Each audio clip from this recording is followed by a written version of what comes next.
Hai Tribuners, berjumpa lagi di Populer Tribun Bali hari ini, Selasa 29 September 2020. Tiga berita populer di Tribun Bali telah kami siapkan untuk Anda. Berikut berita selengkapnya bersama saya Ahmad Firizki Irwan. Berita pertama, kronologi tenggelamnya bocah SD di kolam pemandian di Seririt. Seorang bocah bernama Putu Andika asal Banjar Dinas Dajanpura, Desa Sidetapa, Kecamatan Banjar Buleleng, Bali, tewas tenggelam di kolam pemandian di Kecamatan Seririt. Kapolsek Seririt, Kompol Gede Juli mengatakan, peristiwa tenggelamnya bocah berusia 11 tahun ini terjadi pada Minggu 27 September 2020, sekira pukul 17.30 WITA. Andika pergi ke tempat pemandian bersama keluarganya. Setibanya di lokasi pemandian, Andika berenang seorang diri di kolam khusus orang dewasa yang kedalamannya kurang lebih 1,5 meter. Pihak keluarga baru mengetahui korban nekat berenang di kolam dewasa saat hendak mau pulang. Keluarga bahkan mendapati bocah tersebut dalam keadaan tenggelam. Pihak keluarga bersama security sempat berusaha memberikan pertolongan awal, namun korban tak kunjung sadarkan diri. Korban yang masih duduk di bangku kelas 5 SD itu pun dilarikan ke RS Santi Graha Seririt untuk mendapatkan tindakan medis. Sampai di rumah sakit, pihak medis menyatakan Andika telah meninggal dunia. Kini jenazah korban disemayamkan di rumah duka. Polisi melakukan penyelidikan di TKP.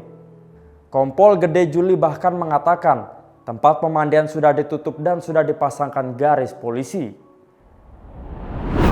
Berita kedua, buntut konser dangdut di Tegal, Wakil Ketua DPRD jadi tersangka.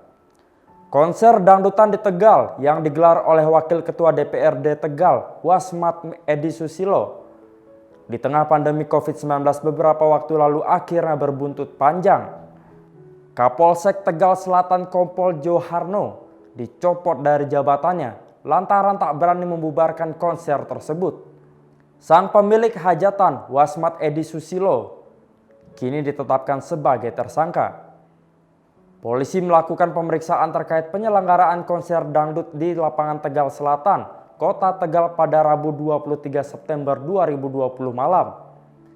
Wes dianggap melanggar hukum karena menggelar pesta hajatan dengan dangdutan di tengah pandemi dan tidak mengindahkan peringatan yang diberikan pihak kepolisian.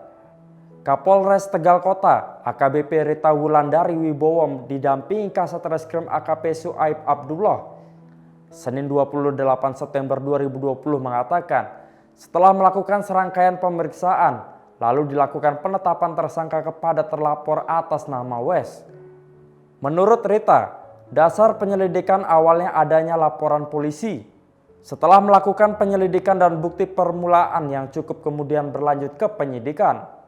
Modus operandi tersangka dalam melaksanakan hajatan pernikahan dan sunatan dengan mengundang tamu dengan hiburan yang dihadiri ribuan orang tanpa memperhatikan protokol kesehatan, serta tidak mengindahkan peringatan yang diberikan oleh petugas yang berwenang.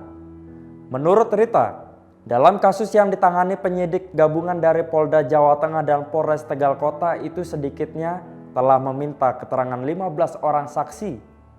Sedikitnya ada 7 barang bukti turut diamankan. Menurut Rita, meski ditetapkan tersangka, Wes tidak ditahan.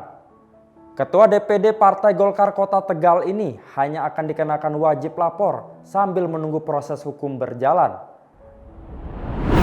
Berita ketiga, hiu tutul seberat 1,5 ton terdampar di Pantai Pekutatan, Bali.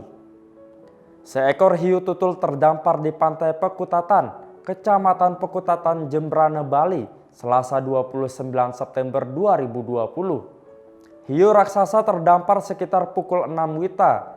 Hiu tutul itu diketahui seberat 1,5 ton. Panjangnya sekitar 6 meter dengan berat sekitar 1,5 ton terdampar di Pantai Pekutatan. Petugas gabungan dari BKSDA dan warga serta petugas lainnya sedang mengusahakan hiu tutul untuk didorong kembali ke laut. Kapolsek Pekutatan, Kompol I Gusti Agung Sukasana mengatakan, proses evakuasi masih dilakukan di Pantai Pekutatan. Berita populer hari ini didukung oleh Grab, Cahya Dewi Beauty Salon, dan Ines Kosmetik.